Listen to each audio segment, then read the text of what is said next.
सर्वप्रथम महाकारुणिक तथागत बुद्ध के चरणों में पुष्प अर्पित करते हुए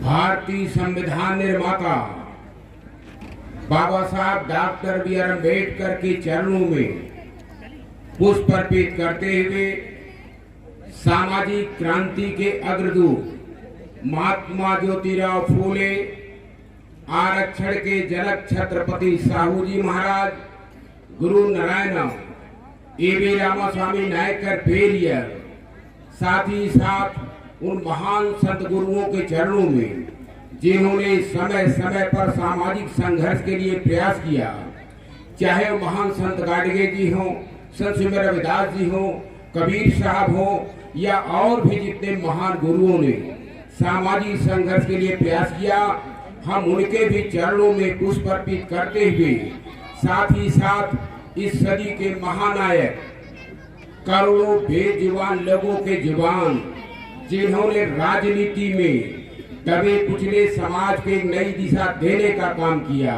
नया आयाम स्थापित किया, वाम से DS4 और बहुजन समाज पार्टी के संस्थापक मान्यवर कांशीराम साहब के चरणों में पुष्प अर्पित करते हुए साथ ही साथ उन वीर सपूतों के चरणों में जिन्होंने देश की आजादी के लिए हंसते हंसते फांसी के फंदे पर चढ़ने का काम किया, जिनके बदौलत हम स्वतंत्रता की सांस ले रहे हैं, उन सभी महान सपूतों के चरणों में पुष्प अर्पित करते हुए आज ऐसे मौके पर जो बाबा साहब का जन्मोत्सव समारोह आपके सुवखरी गांव में ही नहीं, संत कबीरगढ़ जिला ही नहीं, बस्ती मंडल ही नहीं, उत्तर प्रदेश ही नहीं, भारत देश ही नहीं, वरन दुनिया के 192 मुल्क के 192 देश के लोगों ने बाबा साहब डॉक्टर भीमराव अम्बेडकर के जन्मोत्सव समारोह का कार्यक्रम आयोजित किया और उनको सम्मानित किया।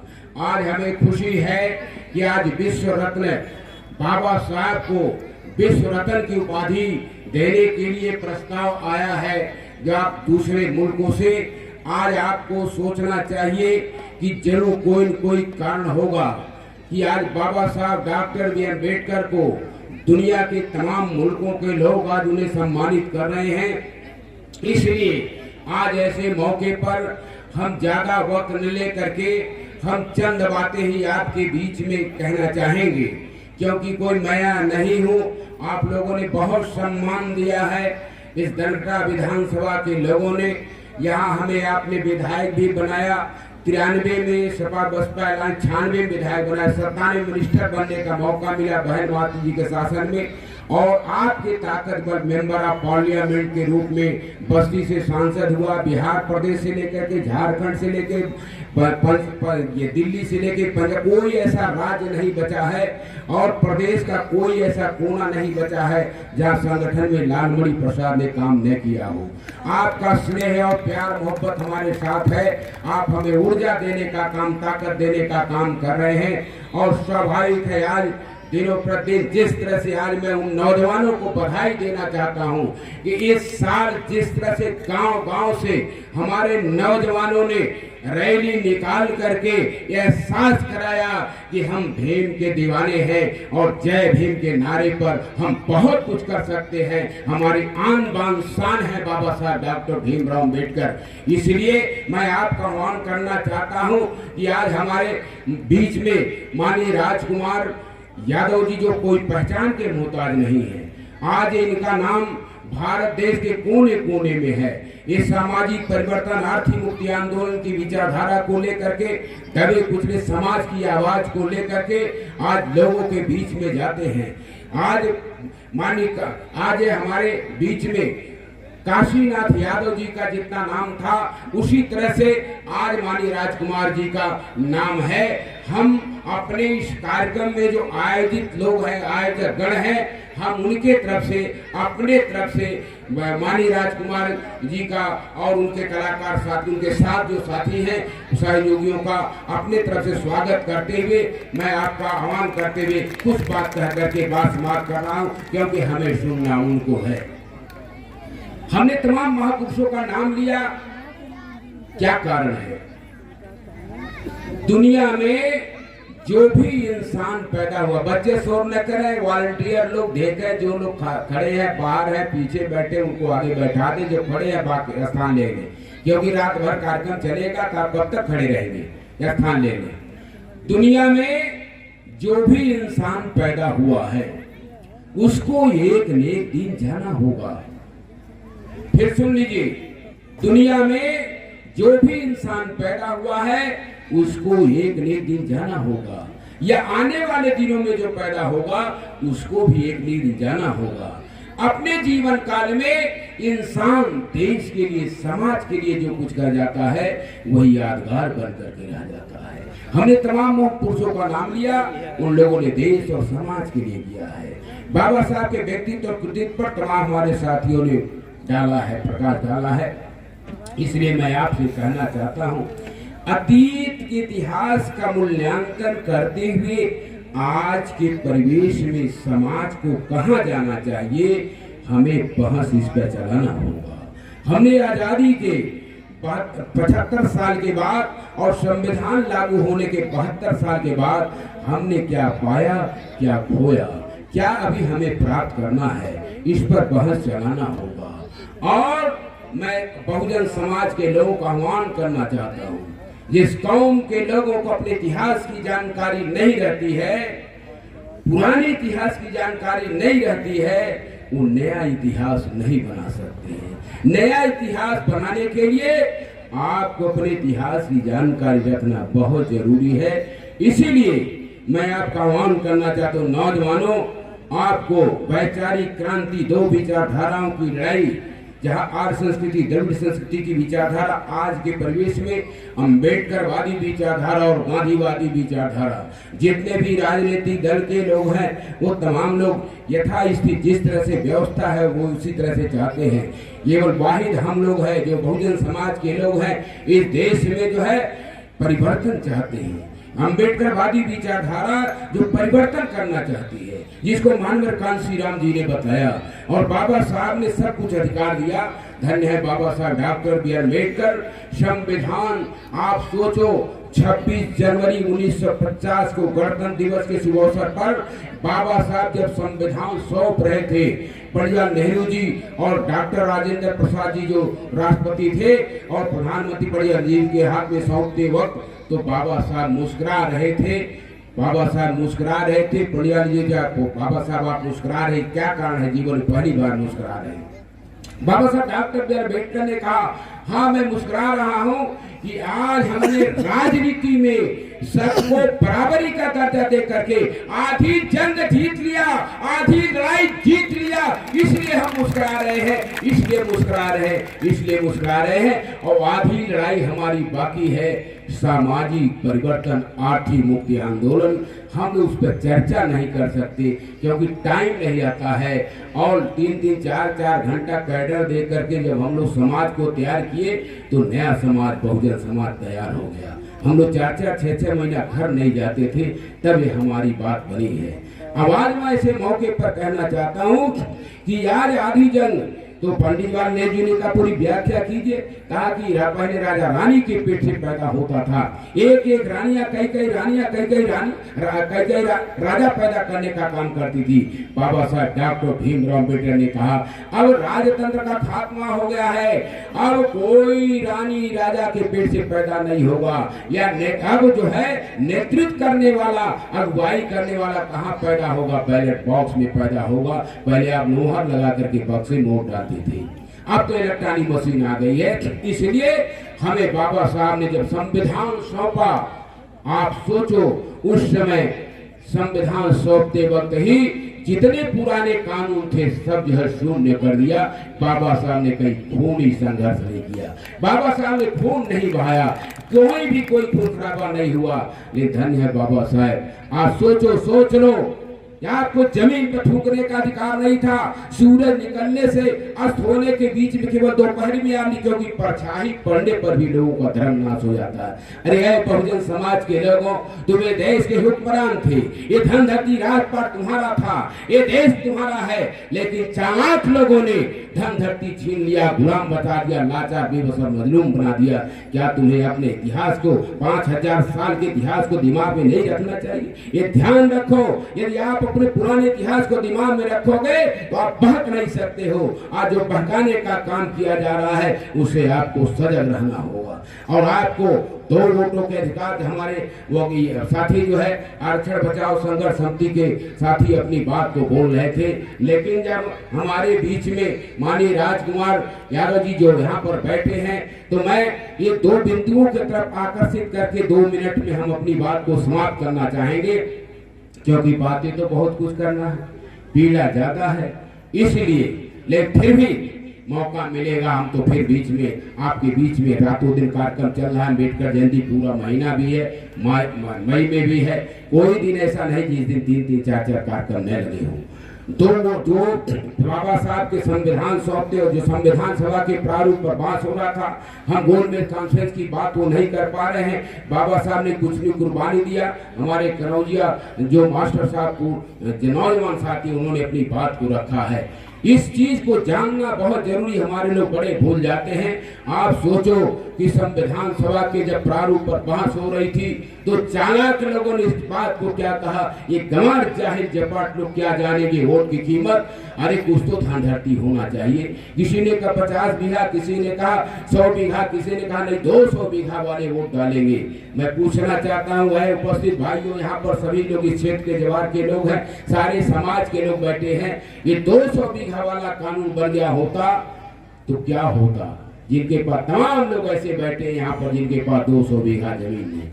मैंने जब इस बात को, जब पार्लियामेंट का मैं इलेक्शन लड़ रहा था और वहां पर कुदरहा में इस नाते एहसास कराने को बोल देता हूँ कि जब कुदरहा में मैं भाषण कर रहा था, इस बात को कहा कि किसी जमाने में रहा होगा 200 बीघा पंडित जी बाबू साहब के पास, लेकिन जब 4 बेटे हो गए 50-50 बीघा, या नाती हो गए 10-10 बीघा, या पनाती छनाती और 1.5 बीघा 2 बीघा गया।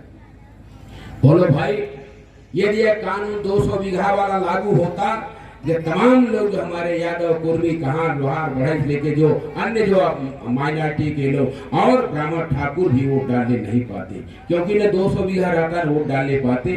तो बाबा साहब ने क्या कहा, क्योंकि भारत का संविधान दुनिया का अच्छाइयों का निचोड़ है, भारत का संविधान। और बाबा साहब ने कहा चाहे राजा हो, चाहे रंक हो, चाहे गरीब हो, चाहे अमीर हो, चाहे रानी हो, चाहे मेहतरानी हो, 18 साल से ऊपर लड़का लड़की हो, चाहे जात बिरादरी का हो, उसको 1 वोट देने का अधिकार होगा, उसको 1 वोट देने का अधिकार होगा, उसको 1 वोट देने का, तब जाकर के आप वोट का अधिकार मिला। यह सारे समाज के लोग बैठे हैं। जब ये बस्ती मंडल, जब तीनों जिला मिला के एक था, तो जब देश आजाद नहीं था 19 लोगों को पावर था, बड़े बड़े लोग स्टेट लोगों को 19 लोगों को केवल पावर था। आवाज 19 लोगों का स्थान पर जब देश आजाद हो गया, संविधान लागू हुआ, तो 3 पार्लियामेंट बना, तो लगभग एक पार्लियामेंट में 10 लाख से 15 लाख होता है। ये 15 लाख की क्षमता है, वो मताधिकार है, तो 45 लाख लोगों को वोट देने का अधिकार हुआ 19 लोगों का स्थान पर। ये मामूली बात समझते हो क्या? फिर ये बात आई, इसी बात पर वहां पर हमारी बात को सुन करके कुदरहा के मल्लूपाल जी बड़े आदमी, उन्होंने कहा मैं 20 साल भारतीय जनता पार्टी में काम कर रहा था, मुझे पता नहीं था कि बाबा साहब डॉक्टर भीमराव अम्बेडकर ने सारे समाज के लिए काम किया है। और मेरा भाषण खत्म हुआ, कहा कि ऐलान करिए कि आज बाबू इंद्रपाल मल्लूपाल जी भारतीय जनता पार्टी आरएसएस छोड़ करके आज बहुजन समाज पार्टी में शामिल हो गए। ये मैं आपसे कहना चाहता हूँ। और फिर जब दूसरी बात आई, जब ये पास हो गया कानून, तो फिर चालाक लोगों ने कहा कि अरे कुछ तो पढ़ा लिखा होना चाहिए। किसी ने कहा हाई स्कूल पास हो, किसी ने कहा 12 दर्जा पास हो, किसी ने कहा कि जो बीए पास होगा वोट डालेगा। बोलो भाई, यदि यह कानून बन गया होता तो कितने लोग भी, आज जो गांव में 2-4 लोग बीए पास है, माता बहने या पुरुष, वही वोट डालते। लेकिन धन्य है बाबा साहब ने कहा हमारे स्त्री शूद्रों नाद्यता में स्त्री शूद्र को विद्या पढ़ने का अधिकार नहीं था। इसीलिए मैं कहना चाहता हूँ कि पता नहीं कब हमारे लोगों को पढ़ने लिखने का अधिकार मिलेगा। इसलिए मैं बाबा साहब ने क्या कहा, चाहे अंगूठा छाप हो, चाहे पोस्ट ग्रेजुएट हो, चाहे बिना पढ़ा हो, चाहे सबसे ज्यादा पढ़ा हो, सबका वोट बराबर, सबका वोट बराबर, सबका वोट बराबर। तब जाकर के आप तमाम लोग जो है अगले वर्ग के लोग भी बीए पास नहीं है। इसलिए आज सारे लोग जो 18 साल से ऊपर लड़का लड़की चाहे जीजा उसको एक, तो सारे समाज के लिए बाबा साहब ने किया कि नहीं किया? सारे समाज के लिए किया। तो सारे समाज के लोगों को ऋणी रहना चाहिए। हमारे यही भाषण सुन करके कैलाश नाथ यादव मछली गांव के, वो भी कहे हम तो जान ही नहीं पाए मंत्री जी कि बाबा साहब ने सारे समाज के लिए किया। और उन्होंने भी कहा मैं तो 20 साल से जो है आरएसएस और भाजपा का आप ऐलान करिए कब छोड़ करके बसपा में शामिल हो रहे हैं। इस नाते मैं आपसे कहना चाहता हूँ अंतिम बात समाप्ति के दौर पर, ऐ उपस्थित भाइयों, संविधान खतरे में है। संविधान को बचाना आपकी नैतिक जिम्मेदारी है।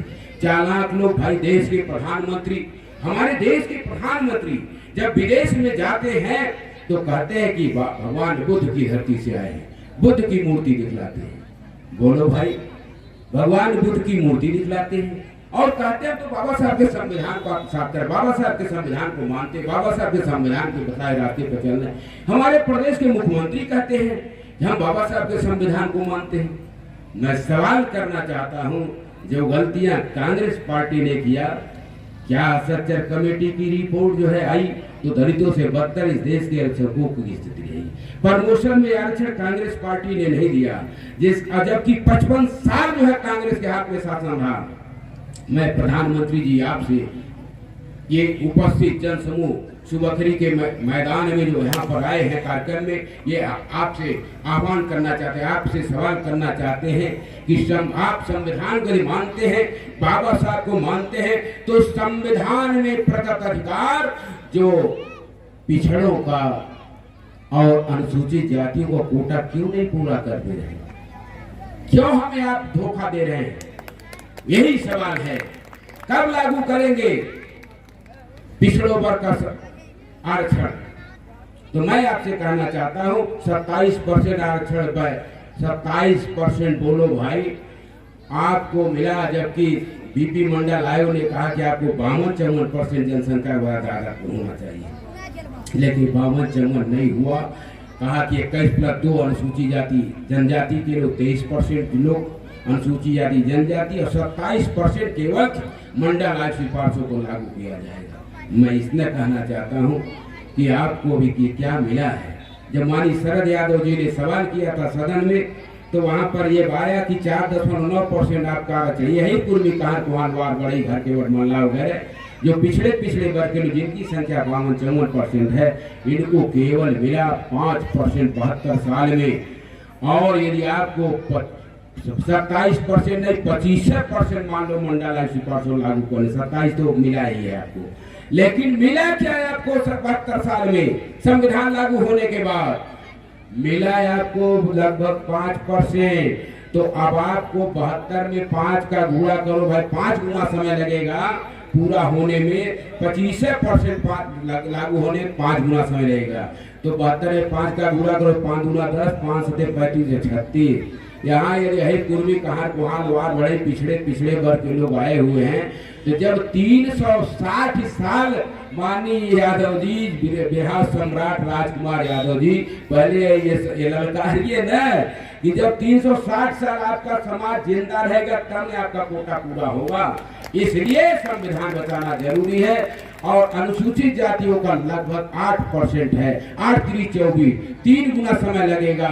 और 72 में 3 का गुणा 3 गुना 6, 3 सते कई 216 साल। ये चमार पासी बेलदार धोबी खटी बिरादरी के लोग, आप कहाँ भूले हो, कहाँ भूले हो? 216 साल जब जिंदा रहोगे तब में आपका कोटा पूरा होगा। इसलिए संविधान बचाना जरूरी है।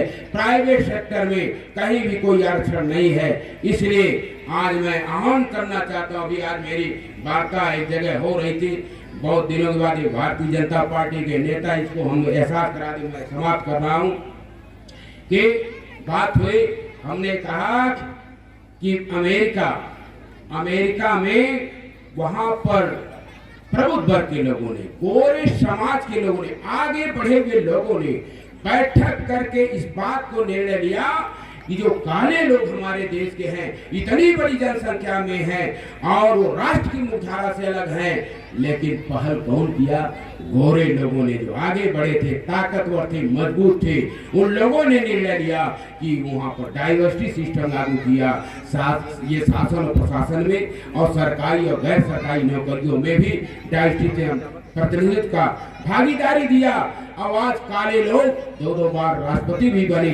मैं आह्वान करना चाहता हूँ आज इस मंच के माध्यम से, बात समाप्ति के दौर पर प्रधानमंत्री जी, यदि वास्तव में आप बाबा साहब के बगावत कर रही जब जिंदगी अपनी, तो बताओ अरे फिर बाद मरने के बताओ क्या करोगे तुम, क्या करोगे तुम, क्या करोगे तुम।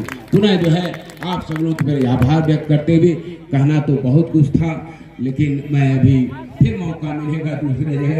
आज हमें सम्मान देना चाहिए, मैंने ये थोड़ा समय ले लिया मैंने यादव जी का। मैं अंत में जो भी हमारे सुरक्षा कर्मी, प्रेस मीडिया के लोग आए हैं और बाहर से हमारे गणमान्य लोग आए हैं, चाहे किसी समाज के लिए आपके पास भाई नई कुर्सियाँ अवेलेबल है, आप स्थान लेकर बैठ सकते हैं। मैं पुनः बाबा साहब तथागत बुद्ध के चरणों में, उन सभी संतों गुरुओं के चरणों में पुष्प अर्पित करते हुए आयोजक माननीय अनिल कुमार जी, जो आयोजक साथी हैं, उनके मित्रों को, इनके कमेटी के सभी सदस्यों को धन्यवाद व्यक्त करते हुए, आपने हमें सम्मान दिया और ऐसे मौके पर स्टेज पर जो भी हमारे मित्र साथी हैं, उनके प्रतिभाग व्यक्त करते हुए, माता बहनों आपके प्रतिभाग व्यक्त करते हुए मैं यहीं पर अपनी वाणी को विराम देना चाहता हूँ। धन्यवाद। जय भीम, जय भारत।